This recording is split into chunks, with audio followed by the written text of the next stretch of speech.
Imagine a February night in northern New Hampshire.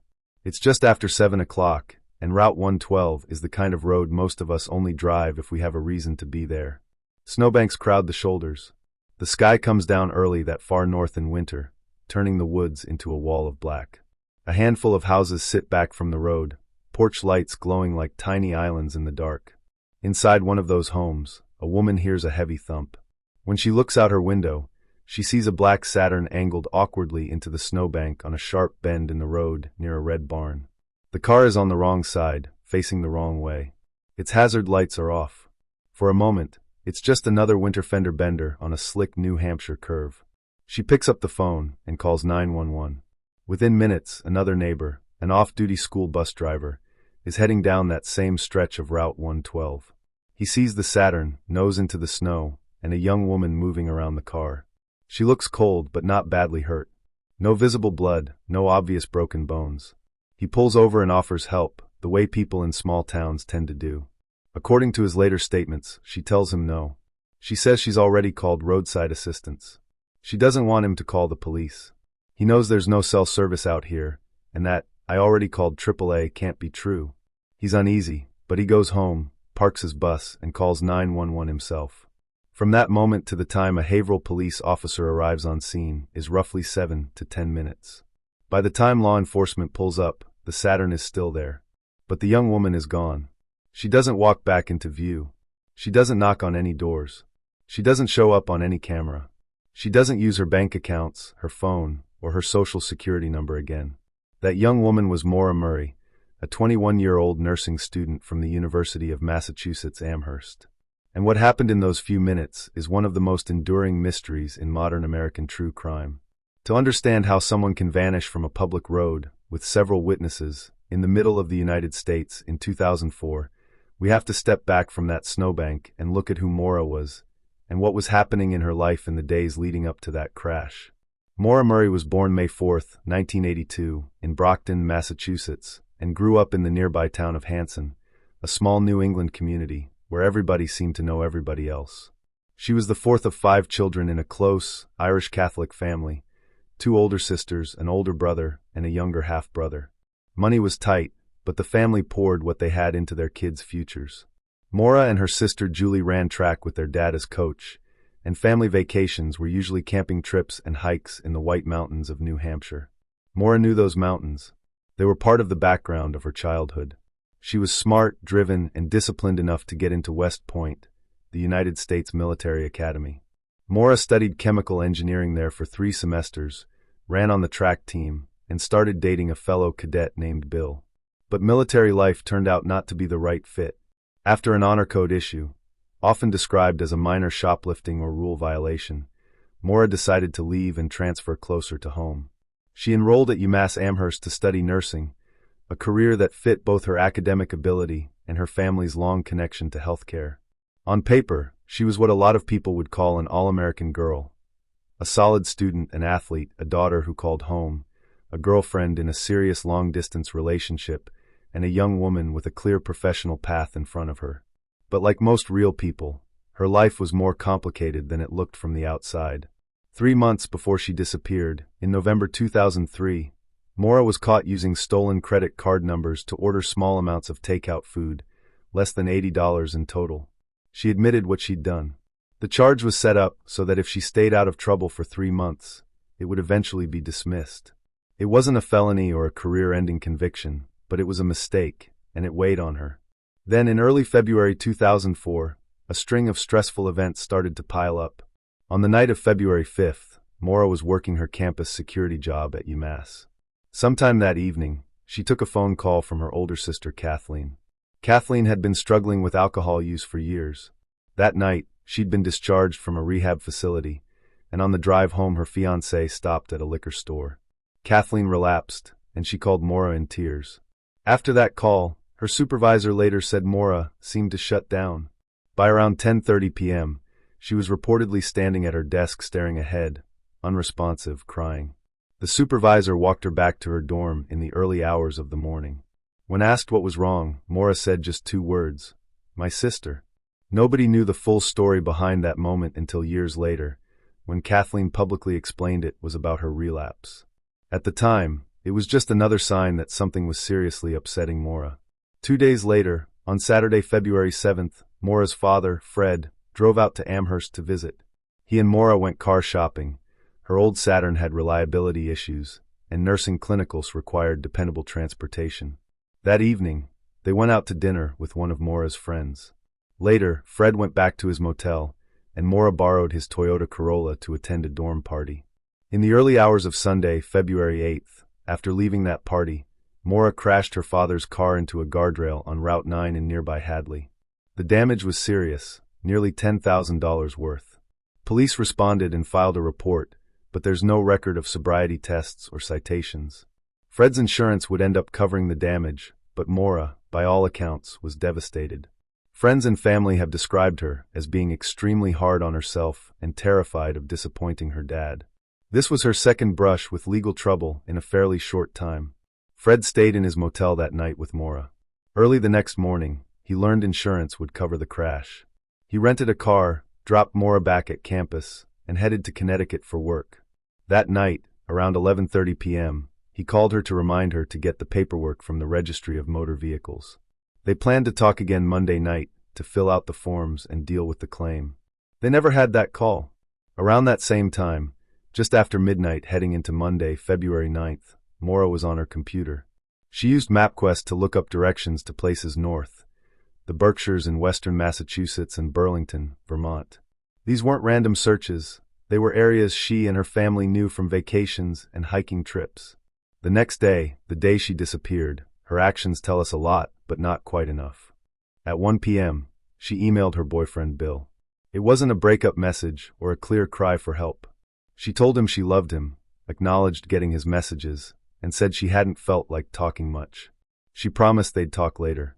Around that time, she also called a condo association in Bartlett, New Hampshire, the same area where her family had vacationed before, to ask about renting a unit. Nothing was booked.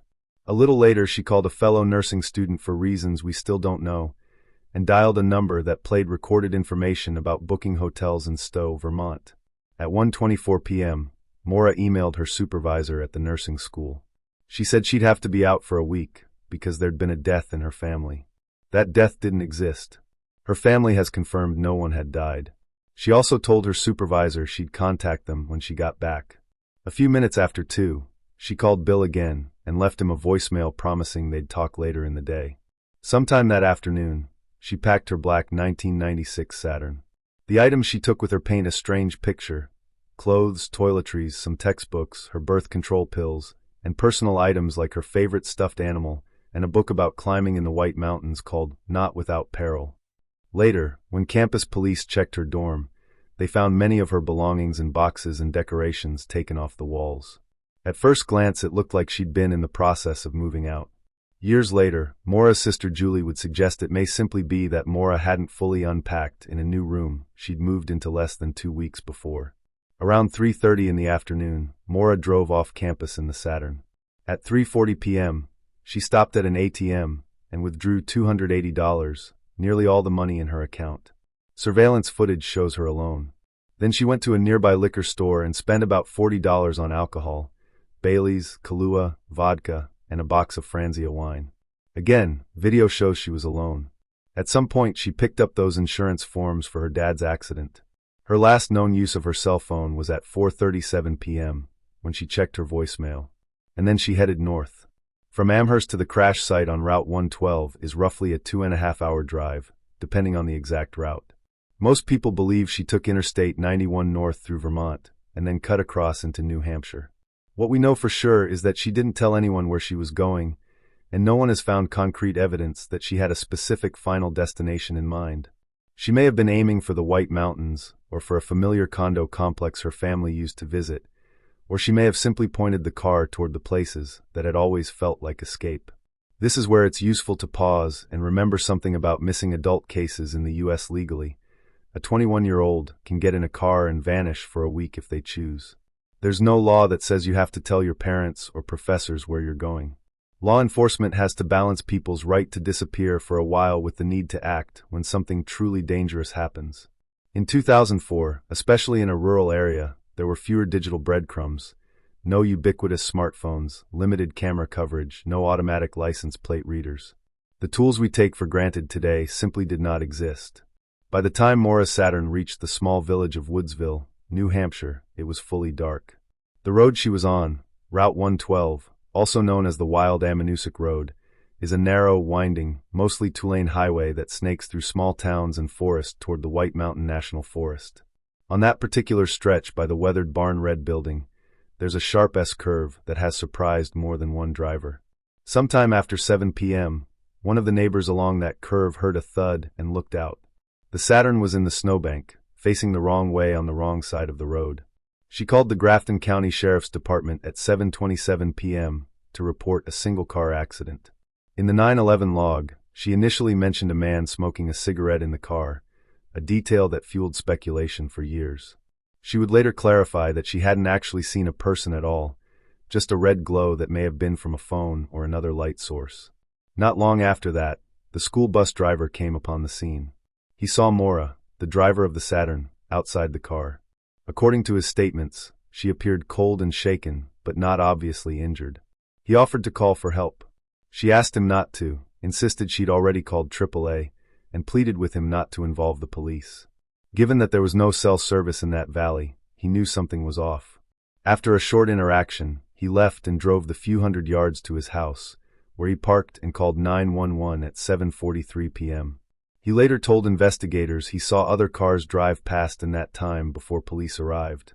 There is also another witness, a local woman driving home from work, who later said she passed the scene around 7:37 p.m. and saw a police SUV nose-to-nose with Maura's car, but no one in or around either vehicle. That timing conflicts with the official police log, which has the first officer arriving at 7:46 p.m.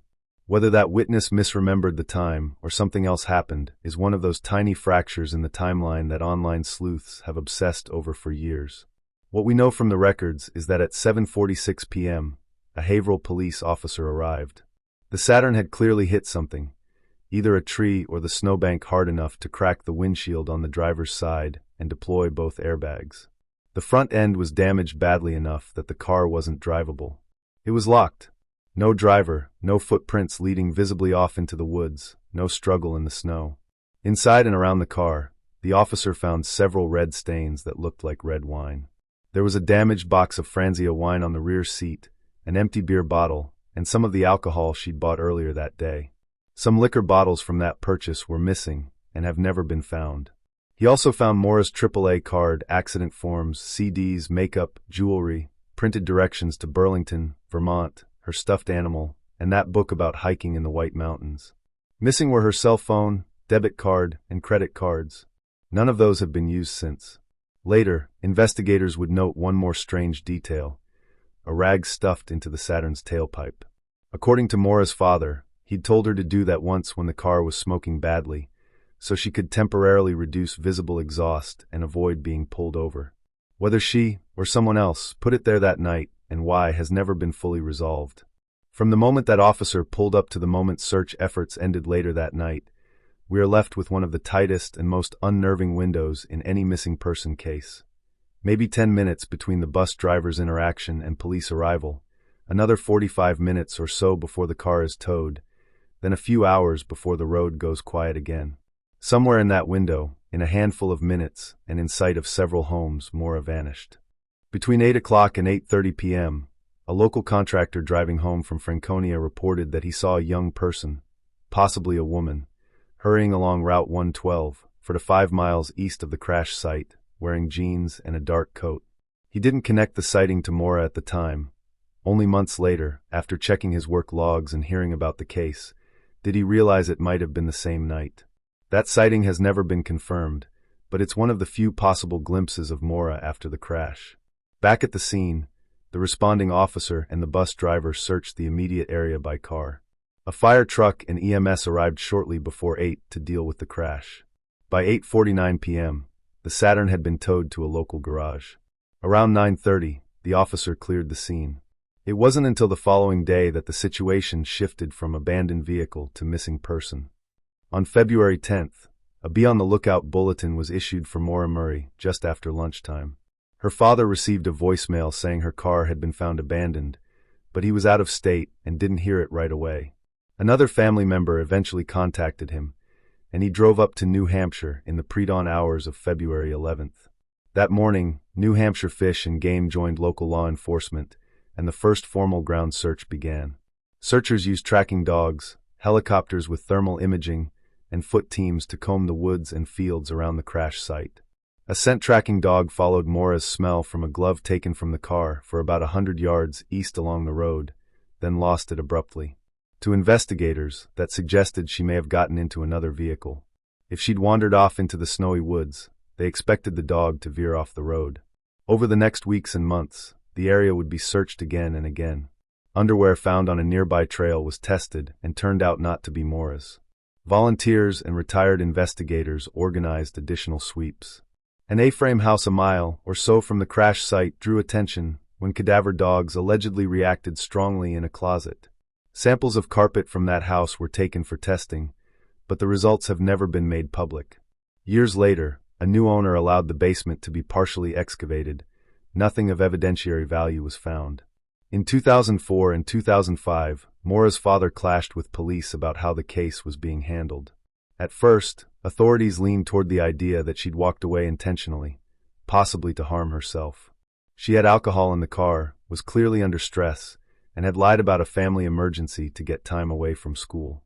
Her family strongly rejected the idea that she'd simply chosen to die in the woods. They believed, and still believe, that whatever happened to Maura was the result of someone else's actions. Over time, the official view shifted. In 2009, her case was transferred to New Hampshire's Cold Case Unit. Today, state officials describe it as an active, suspicious missing person investigation that is being handled more like a potential homicide than a simple runaway. In recent years, at the request of the New Hampshire Attorney General's office, the FBI created a violent criminal apprehension program profile for Maura, issuing a national alert and adding her case to a database used to track patterns in violent crimes and serial offenders. On the 20th anniversary of her disappearance, authorities and the FBI released an age progression photo showing what Maura might look like in her early 40s. It was a reminder that, legally and practically, investigators are still hoping to find her alive, or at least to learn what happened to her. And yet, after all the searches, the official alerts, the national news coverage, what we're left with is the same haunting void. Maura Murray walked away from a car crash on a winter road in New Hampshire and was never seen again. So what could have happened in those minutes? This is where Maura's story turns into what some writers have called the first crime mystery of the social media age. Her disappearance hit that strange moment in history when Facebook was just days old, forums and message boards were exploding in popularity, and a growing community of online sleuths was ready to dissect every available detail. Over 20 years, those details have been picked apart so many times that it's easy to forget how little hard evidence there really is. We'll walk through the main theories you'll see online, but as we do, keep this in mind: none of them have been proven. Maura has never been found. No one has ever been charged in connection with her disappearance. Law enforcement has not publicly named any suspect. This is still an unsolved, open case. The first cluster of theories sees Maura's choice to leave campus as a sign she wanted to get away from her life, at least for a while. She was under enormous pressure, juggling a demanding nursing program, a long-distance relationship, legal trouble with that credit card case, the stress of crashing her dad's car, and family worries about her sister's relapse. The false email about a death in the family, the directions to northern towns, the alcohol purchase, and the fact that she packed personal items like her textbooks and birth control all suggest she thought she'd be gone for more than a few hours. Some argue she may have planned a temporary escape, a kind of self-imposed timeout in a place that felt safe and familiar, like the White Mountains where her family had camped and hiked for years. In this version of events, the crash on Route 112 is an accident along the way. Maybe she was tired, maybe she'd started drinking, maybe the old Saturn's mechanical issues got the better of that icy curve. Panicked about another accident in just 2 days, possibly worried about a DUI, she turns down help from the bus driver and tries to solve the problem on her own. When it becomes clear the car isn't going anywhere and police are on the way, she leaves on foot to avoid trouble, intending to come back when things calm down. From there, the intentional escape theories branch off. Some people believe she may have walked into the woods to end her life, a tragic culmination of stress and shame. Others believe she may have reached a cabin or motel, stayed under a false name, and then disappeared into a new life. One journalist even proposed that Maura may have arranged for a tandem driver, a second car, to meet her, and that she vanished voluntarily to escape consequences and start over somewhere else. There are problems with these ideas. First, there's the search evidence. The area around the crash has been combed repeatedly, in all seasons, by professionals, volunteers, and even YouTubers. Could a body still be hidden somewhere in those woods? Yes. Nature, animals, weather, and the sheer ruggedness of northern New England make it possible. But after 20 years and multiple focused searches, including cadaver dogs, aerial cameras, and targeted digs, it becomes harder to believe she simply lay down in the snow a short walk from the road and was never found. Second, there's the total silence that followed. No bank activity, no phone calls, no confirmed sightings, no use of her social security number to work, rent, or pay taxes. It is extraordinarily difficult to live in the United States for 20 years without leaving any trace in modern databases. Not impossible, but difficult. When you consider that Maura's family has kept her case in the public eye, that her face has been on TV, podcasts, and social media for 2 decades, the odds that she simply chose a new name and vanished get smaller and smaller. And finally, there's the human factor. Maura was close to her family. Her father and siblings have been relentless in their search. Her sister Julie has spoken openly about how out of character it would have been for Maura to simply walk away from everyone who loved her, especially without some kind of message or explanation. That doesn't rule out a desperate, impulsive decision, but it raises serious questions about any theory that imagines Maura living comfortably somewhere else while watching her family suffer publicly for 20 years. The second big theory is a blend of accident and exposure. In this version, Maura leaves the car, frightened, maybe slightly intoxicated, possibly with a concussion from the crash, and gets turned around in the dark. Temperatures that night were below freezing. In jeans and a light coat, off the road, she wouldn't have lasted long before hypothermia set in. She could have slipped into a ravine, a creek, or thick brush and succumbed to the elements before sunrise. Again, the searches make this harder to square, but they don't completely eliminate it. Northern New Hampshire is full of deep, tangled forest. People get lost and are never found. The difference here is that Maura wasn't starting deep in the backcountry. She was a few yards off a state highway. Search teams focused on that radius again and again in the months and years after she vanished. The third major theory is the one Maura's family believes most strongly, that she met with foul play. In that scenario, Maura leaves the car for a short walk, intending to get away from the scene of the crash before police arrive. She could have flagged down a passing car or been approached by someone who stopped. Maybe it was a stranger. Maybe it was someone she knew, or at least someone who seemed trustworthy, another young person, someone with local plates, a driver who offered warmth and safety. She gets in. The dog losing her scent 100 yards down the road lines up with this version. Somewhere beyond that point, the driver's intentions change, or were never good to begin with, and Maura is harmed. Foul play theories splinter quickly in online spaces. People have speculated about the bus driver, local residents, other drivers who pass by, and even Maura's friends and family. It's important to be clear here. There is no public evidence that any of the main people in Maura's life, her father, her siblings, her boyfriend, had anything to do with her disappearance. Law enforcement has never charged them. Many of them have participated in searches, interviews, and media appearances. Some of the most painful parts of this case, according to Maura's sister, have been the reckless accusations that treat real people like characters in a murder mystery. There are also recurring rumors about a red pickup truck seen around the area that night. Some witnesses have reported a red truck with Massachusetts plates that may have been in the vicinity or briefly stopped on Route 112. Those sightings are inconsistent and in some cases second or third hand. They've fueled years of speculation about a mystery driver, but as of now, no clear connection between any specific truck and Maura's disappearance has been made public. Another thread that comes up often is the eerie coincidence of another young woman, Brianna Maitland, disappearing in Vermont just a month after Maura, also leaving behind a car at a strange angle off the road. The similarities are hard to ignore.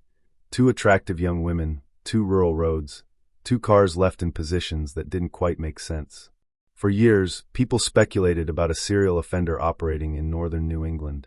But both New Hampshire and Vermont authorities have repeatedly said they see no evidence linking the 2 cases. Outside of those primary theories, there's a cloud of smaller questions and oddities that hover around the case. Why did Maura lie about a death in the family to leave school for a week? Was that simply the easiest excuse that would guarantee her professors wouldn't press her for details? Or was she planning to tell someone something else later? Why buy so much alcohol? Was she planning a trip that was more about numbing out than hiking or studying? Was the damage to the Saturn consistent with the crash as described? Or could there have been another collision earlier that evening? Why, if she planned a getaway, did she leave behind some items and not others? The truth is, we can't answer any of those questions with certainty. And that's exactly why this case gets under people's skin. Our brains hate loose ends. Give us a puzzle with a missing piece, and we will almost automatically start cutting new pieces in our imagination to try to make the picture whole. If you already tend to suspect small-town police of covering things up, you'll gravitate toward theories about investigative failures or conspiracies. If you have personal experience with depression or family stress, you may lean toward the idea that Maura was in a dark place she didn't fully share with anyone. If you're drawn to stories of people reinventing themselves, you might find the new life theory seductive. The same evidence, filtered through different personal experiences, leads to wildly different conclusions. Meanwhile, Maura's family has had to live with all of that noise layered on top of their grief. For years, her father Fred was the most visible advocate, pushing for more searches, more attention, more transparency from law enforcement. In more recent years, her sister Julie has stepped into that role. She runs the family website and social media, organizes events with other families of the missing in New Hampshire, and has launched a podcast to tell Maura's story in their own words. Her goal is to cut through the rumors and recenter the public's attention on who Maura really was and what the family believes happened to her. That belief, stated plainly, is this: Maura did leave Amherst that day under stress and making some questionable decisions. She did likely intend to go north for a few days, but she did not choose to disappear forever. The overwhelming consensus in her family is that she was met with foul play, probably after accepting a ride from someone she thought she could trust. They don't know who. They don't know exactly where. They just know that, for 20-plus years, every birthday, every holiday, every February 9th has come and gone without her. Law enforcement is a bit more cautious in its language, but, in practice, not that far off. Adding Maura to national databases, issuing alerts, and releasing age-progressed images all signal that investigators see strong potential that a crime was committed, even if they haven't said exactly what they think that crime was. So where does that leave us, sitting here years later, looking at that snowy curve on Route 112? It leaves us with a young woman who, by all accounts, was more than the sum of her worst decisions. She was goofy and fun with her siblings, fiercely competitive on the track, deeply loyal to her friends and family. She had made mistakes, yes, and she was under pressure. But she was also someone who loved the mountains and the feeling of escape they offered. It's painfully easy to imagine her driving north that day, chasing that feeling one more time, hoping a change of scenery would quiet everything spinning in her head. Instead, she crashed on a dark road and stepped out of her car into a moment that none of us can see. If you're listening to this and you've never heard Maura's story before, you might be feeling that itch right now. The urge to rewind the timeline, replay the conversations, maybe even open a map of Route 112 and zoom in on that blue ribbon tied to a tree where her car once stood. It's the same urge that's pulled thousands of people into message boards, podcasts, Reddit threads, and comment sections for 2 decades. There's nothing wrong with wanting to solve a mystery. But Maura's sister has asked over and over that people remember something simple. Maura is not just a puzzle. She's a person. Her dad is a real man reading the internet on his phone at night. Her siblings are real people who open apps and see strangers dissecting their lives like fictional characters. So if you talk about this case, if you share theories, do it with that in mind. If you're watching this on YouTube, I'd actually love to hear what you think might have happened, but try framing it the way an investigator would. Given the tiny amount of time between the crash and the police arriving, do you lean toward Maura leaving in another vehicle? Do you think an accidental death in the wilderness is still a real possibility despite the searches? Or do you think there's another angle entirely that people haven't focused on enough? Drop your thoughts in the comments, but keep them grounded in the facts we've talked about tonight and respectful of the people still living in the middle of this story. And if, by some chance, you're listening from New England and you remember something, anything, from that winter of 2004, no matter how small or long ago it seems, law enforcement in New Hampshire and the FBI still want to hear from you. Tips can go to the New Hampshire Cold Case Unit or your local FBI office. Even something as simple as remembering a car you saw parked where it usually wasn't, or a conversation you overheard in a bar, might be more important than you realize. For Maura's family, the road out of that February night has been longer than any drive she took in her Saturn. It has taken them from that snowbank in Haverhill to state houses, news studios, social media, and cold case conferences. What they're asking for now isn't a perfect theory. It's not a viral thread or a dramatic twist. They're asking for answers. Until someone comes forward with the missing piece, Maura Murray remains frozen in time. A smiling 21-year-old in an old photograph, a face on a missing person flyer, and a question hanging over a quiet New Hampshire road. What happened to her between the moment she told a neighbor she didn't need help and the moment the first cruiser pulled up to an empty car? That is the mystery Route 112 is still keeping.